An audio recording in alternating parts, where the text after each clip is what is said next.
Well, I've come to the conclusion we're just going to have to strip this down to do the tank properly. So, figured why not? And a quick shout out to Peter Hellick in Australia. He loves watching the two-man series builds, and the only thing he can really do right now is just be on YouTube and whatnot to watch videos. So give him a shout out. And I said he's in Australia. Yeah, I think so. Big shout out to him to have a good recovery and everything, and to keep fighting the fight. So, anyways, let's get this stripped and tore down. I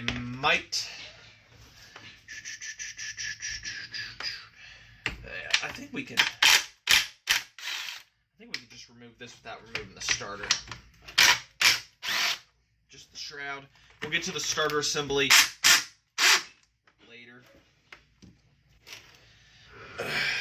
There would be that one that wants to fight me every inch of the way.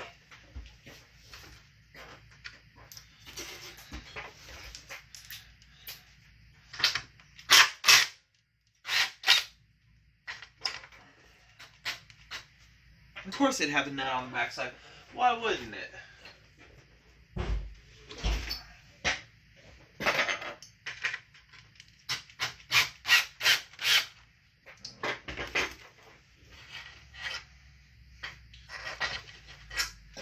Was going to do a time lapse, but I don't think that's required for tear down here.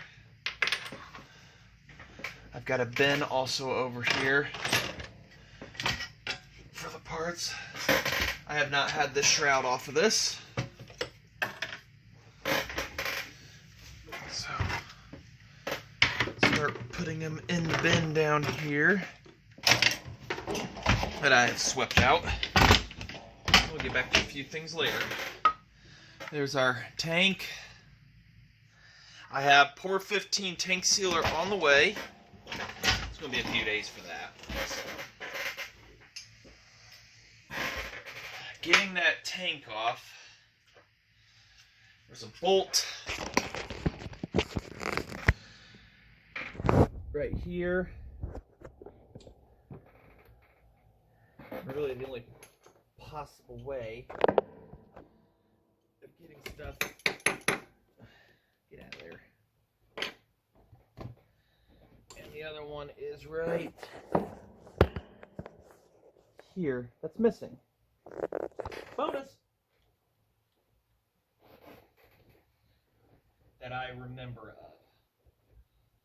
Probably more somewhere that I don't see. I've had to do a tank on the 755, I think it was. Heck if I remember.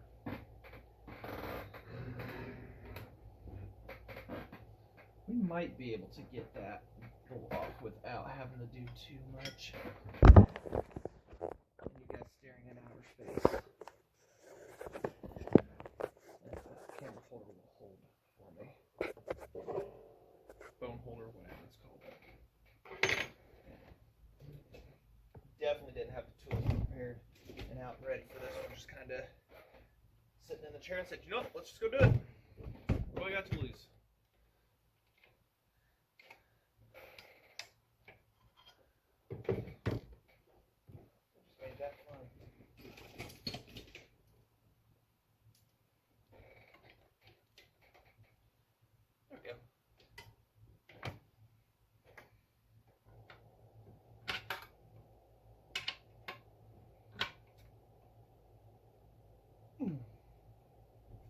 Oh yeah, that's gonna be fun. I accidentally hit the stop button that whole time taking that bolt out.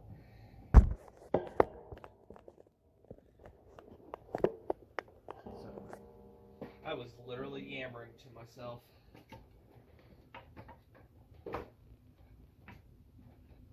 Alright. So the bolt's out. Or out.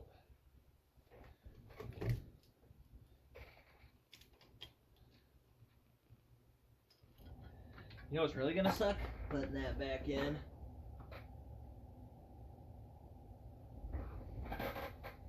Yeah, that's really gonna suck.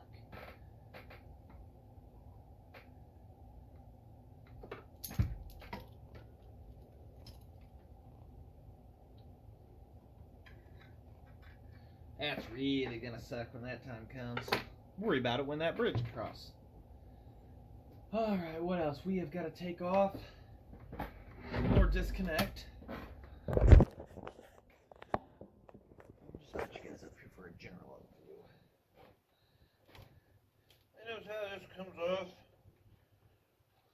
Oil rod, besides me having to. Oh, yeah, that's right. Just pulls out.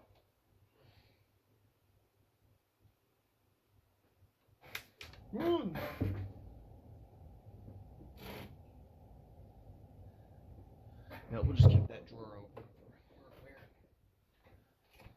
What else is holding on? Fuel line. Alright. We gotta get back and underneath. Without breaking everything. Let's see who's holding on over here. Anything?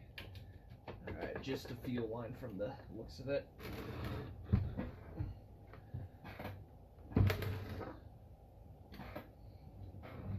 Now this right here, if you remember seeing my other series of videos, that is a banjo bolt.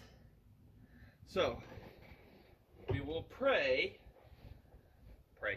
that it will be nice and come undone without twisting. Come on, baby. Work it back and forth. And let go of the fuel line, please. Nice and I gotta keep remembering I'm right-handed and you guys can't see. Like everything's just breaking. Back and forth. Nice back and forth motion so that we don't break that bolt.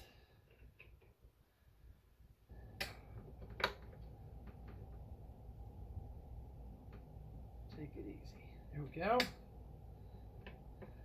I mean, there was oil and everything. There's residue of oil and everything in this system, so other than the gas tank, but the carb had some and a few other things.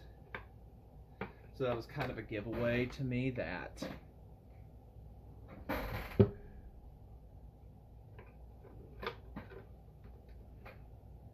I'm really hoping this fuel line's going to be fine. If not, we can still make one.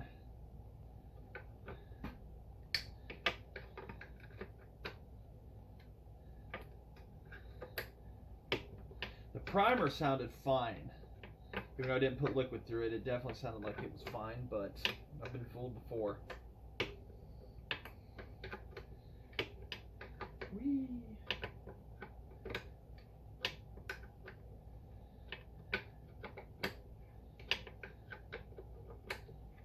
$161 cc's of American power.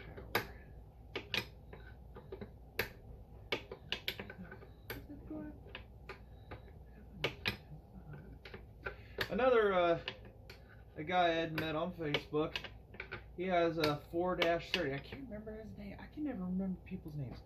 Anyways, he's asking me, you know, about rebuilding it and everything, and looking for parts. And I said, well, what parts are you looking for? I mean, he said, well, the stall's pretty complete, and I saw it and everything, and I said, well, go ahead and take a look, and I gave him the link. My Model 73, my first one I rebuilt, gear drive, same style, everything. And I said, if you're careful, you might be good. Your biggest wear things inside is going to be the throttle slide and the wear plate. But I really don't know how many 430s really saw that much action versus some other saws. But after a little while talking to him and everything, and showed him what's on the table, I said, that 73 was my first one that I tore into. And honestly, don't feel overwhelmed. You can do this. Simple tools, hand tools. You're going to need a steering wheel puller for the flywheel. Other than that, you got this. He says, you know what, I think I can do this. I said, you need help, I'm right here. Yeah, banjo bolt's completely clogged up. There was no way we were going to get away with murder. To make new gaskets. So, and if that's clogged up, that fuel line is pretty trashed. Alright. So, I'm not convincing somebody that they can do it. I'm telling them they can. If you've got mechanical skills, you can do this. That's why I make these videos, to help.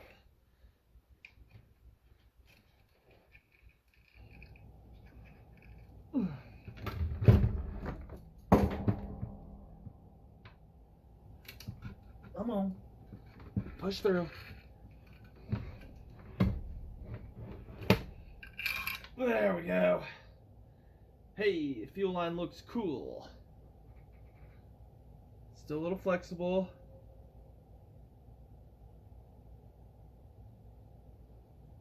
So, alright.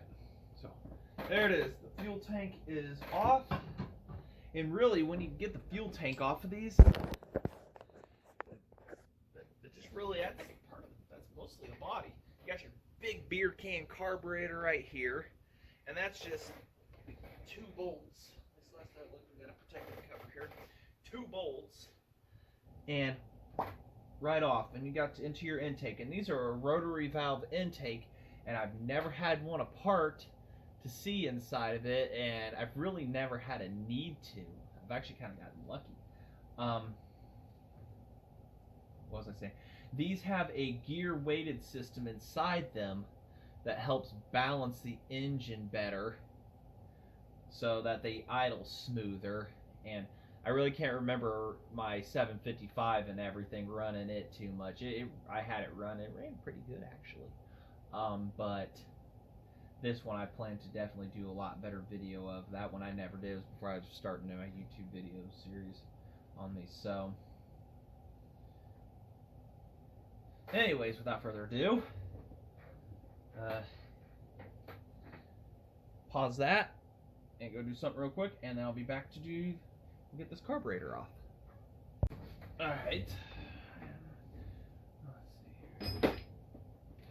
Carburetor.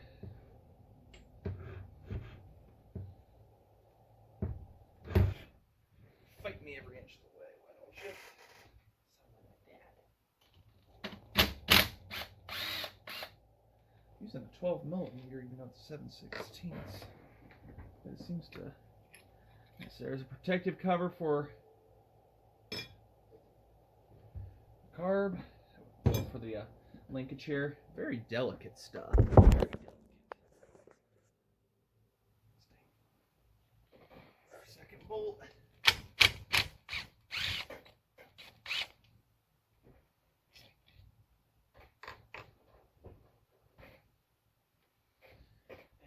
Just a small little cotter pin right there for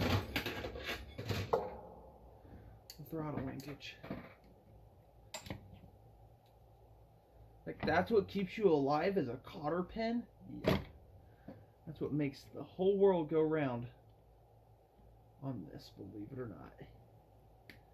This big saw, and it has that delicate little part on it. Why I say beer can, like a beer actually right now. Why I say beer can, because it's huge. Look at the size of this thing. That whole thing is the carburetor. Intake. And I'm pretty sure somebody was good enough, they could make an adapter for this. Make an adapter, and you can put whatever carburetor you want on, as long as it can pump the fuel. Stuff like that. But I'm not going custom on this yet. If I could get another one of these. There was one video on YouTube. A guy made a hot saw. Or it's called hot saw, McCulloch hot saw. And he used one of these engines, and the bar was over here. And I think it was direct drive from the looks of it. And cutting through a log, and it looked like it needed more tweaking and tuning, but that was pretty cool. And these having a removable head, possibilities are endless. More compression and porting and stuff like that. It could really make for a nice, unique one. But anyways, not trying to get too far into that. It sounds like it's pumping, and pumping good. And this, it actually looks like a, I don't know, it wasn't painted at one point. I'm just not seeing paint on the backside versus the arrow one. It just looks like globbered in it. But this side was painted. So maybe they had a bit of a different procedure, or this has been a replacement carburetor. Somebody shellacked that. So it must have had a problem or something we might investigate into later. That's pretty much as far as I'm really going to tear this down. I need to get the carb, and I had to get the tank off and everything. So, I mean, tearing these down is not anything. I don't know why in my head I'm thinking it's going to be such a process when it's not.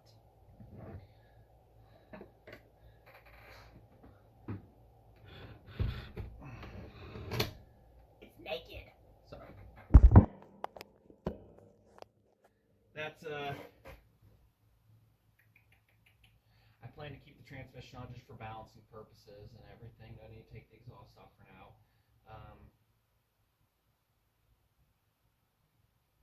I'm gonna look into that starter.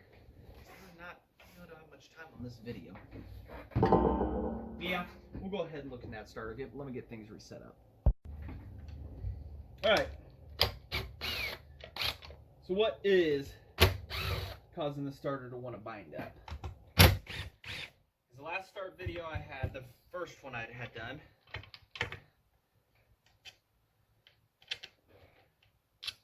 it worked. I don't recall if it had broke on me halfway through or if I robbed off of another one, but ooh, yuckies. But it looks like the one I'd used. It kind of wants to go back, so me thinks it just needs some lube. Kind of afraid to tear it down, really, because I don't know what to expect. Other than that.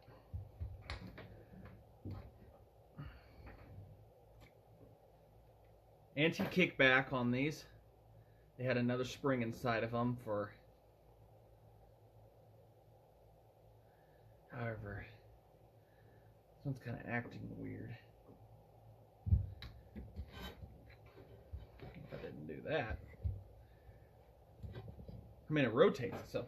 Alright, we're going to have to bust into this one, and I feel it's going to take more than a standard screwdriver.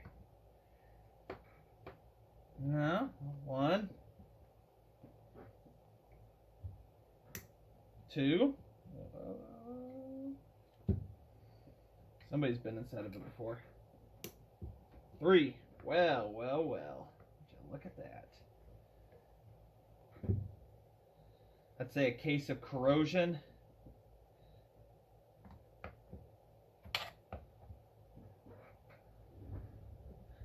Gotta remember.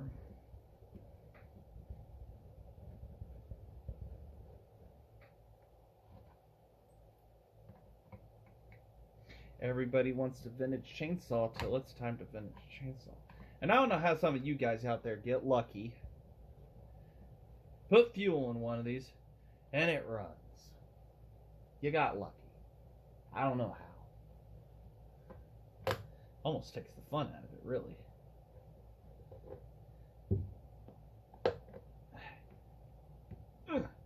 Come on. Okay, sweetie. Well, cover. And we've got a C circle clip. And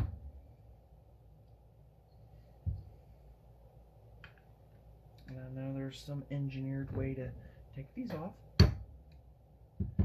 I don't have that.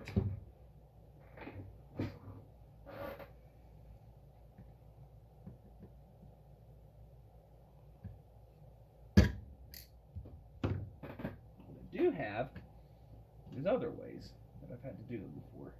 I've never been inside of a two-man starter assembly before, so but this isn't really any different than any other starter. There we go. Ching, cling, cling. Well, that would have sucked if we lost. Alright, so now we without jabbing ourselves, pop the washer off.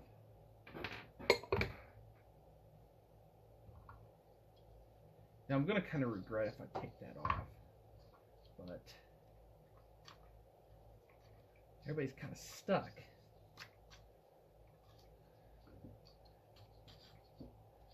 It just wants lube.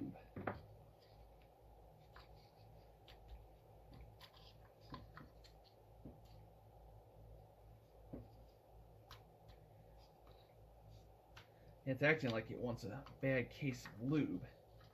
There we go, loosening up. I kind of really don't want to tear this apart, alright? That's deep down inside me saying, no, you do not want to do this. Putting that spring back, multiple springs, is going to suck.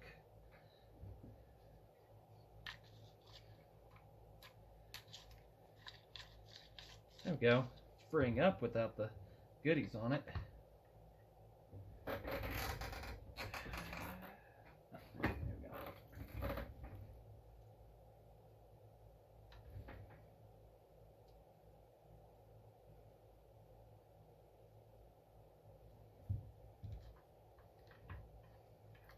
Might get lucky here.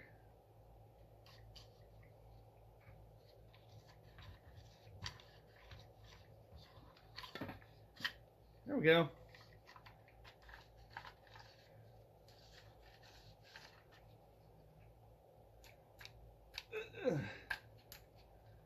Might.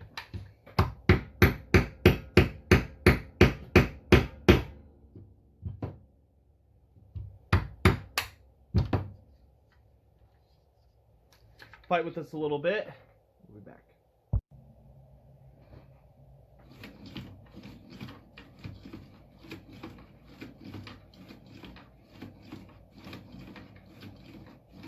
Looks good to me. Now, one thing interesting about these, the anti-kickback. The center part is your ratchet. It only turns when you pull. And when you go back, stays like that. So that's your anti-kickback, so if the motor goes backwards, it doesn't jerk anything on the starter. We didn't have to take it apart, thankfully. Things loosened up with a little bit of lube and some working.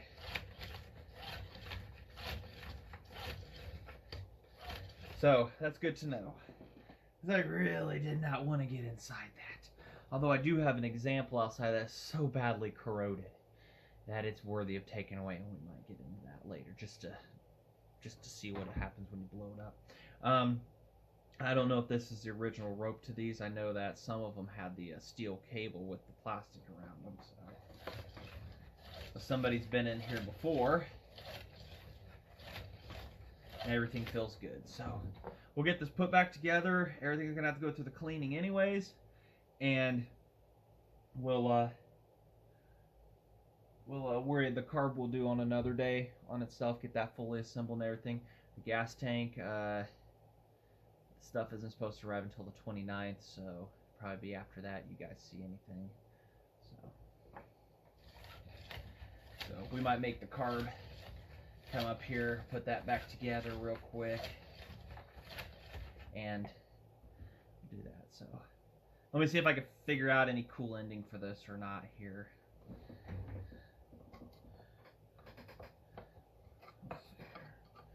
There's a specific way it has to go, technically. Right, like this. And there's a slot. And there's one of the square hex nuts for it. Now that one's 1, 2. Okay, so only one of the nuts fell out for this. Come on. Just toss her back together here. Now pushing that nut on the other side out.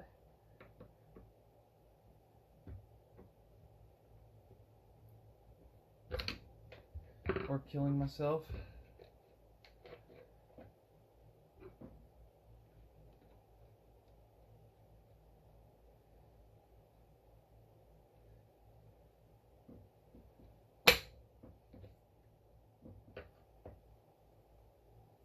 No, it started and then it just did its own thing. Kind of cross-threaded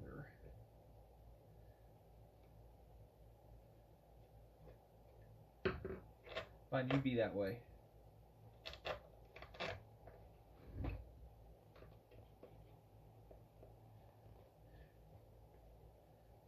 There we go. Maybe it just, because that's an odd one right there. That's a different type of screw. This is a coarse thread one. I didn't Google it up when I took her apart or anything. Unless it wants to go somewhere else. Threads are just absolutely nasty.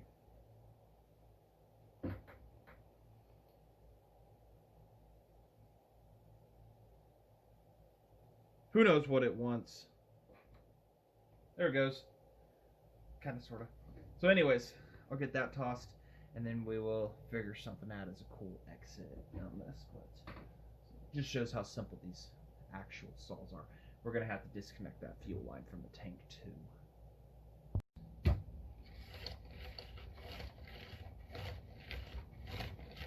Feels successful to me. Definitely not the original rope unless it well, somehow that rope was cutting into that to start it all those years. Don't know. But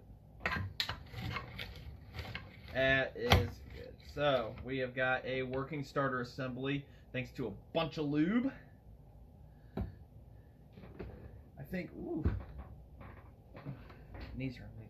Thanks to that. So let's get into getting this fuel line off.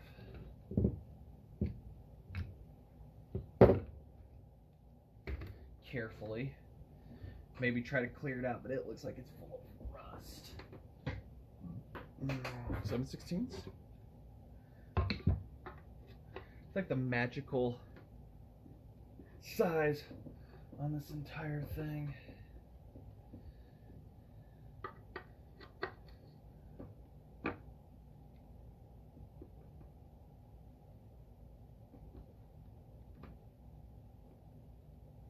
Ooh, Nelly doesn't like that. Doesn't like it at all. Something a little tighter on 11. That's a good tight fit. There we go.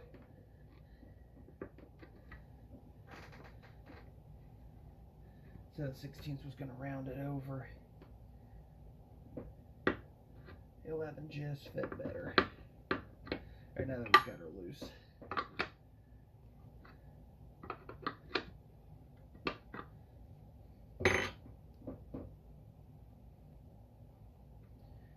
Be nice to save one of these fuel lines for once.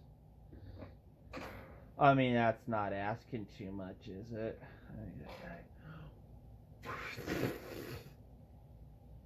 Brian, I'm going to give you a hint.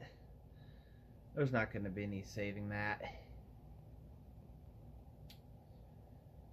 Means we're going to have to get a fitting for up here. Get the fitting down here. Down here is a fuel line fitting and everything, and I had the no brake line, and then up here was just a standard barb fitting. There are two different types right here, so I don't understand that. So I could barb fit that one like I did on the last one, fuel line that, and then just connect it with fuel line. We are golden, so we might have we're gonna have to do that. There's simply no saving this. Don't leak because you're not going to flow through. Also the oil pump here. Kind of want to say it works.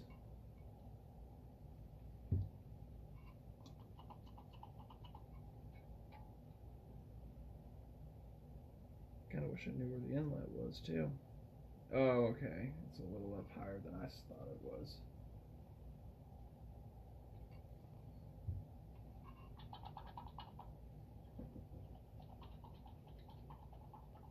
Sounds like it works.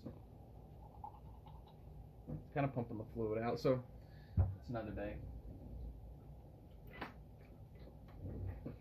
You know the worst part about this? Using my wrenches I was using. Bugger and a 5/8. 11/16. It's not 11/16.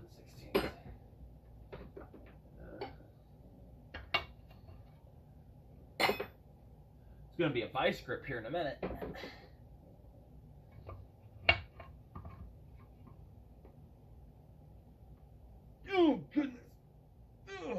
okay. It's something else that I'm not gonna fight with.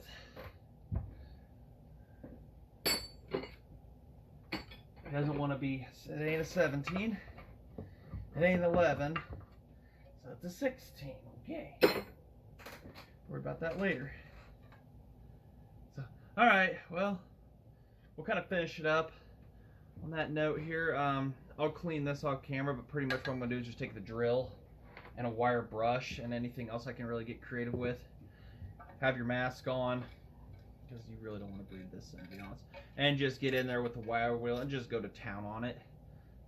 This little filter right here, I don't know about much luck of getting that out of there. So.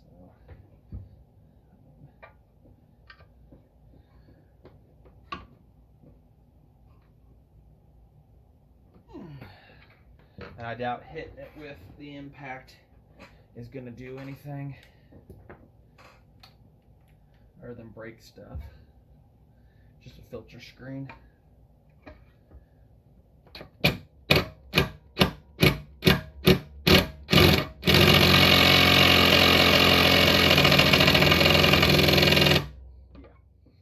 That ain't going to do nothing.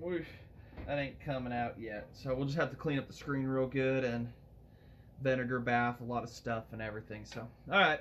So I'll say thanks for watching. We'll be back to this mess soon enough. Carburetor for sure. Do that in a day or so. Have that ready to go back on. Clean up the block, stuff like that and whatnot, and give her a good scrub, and so it's not a complete grease ball by the time we get back to it. So, alright. Say, thanks for watching.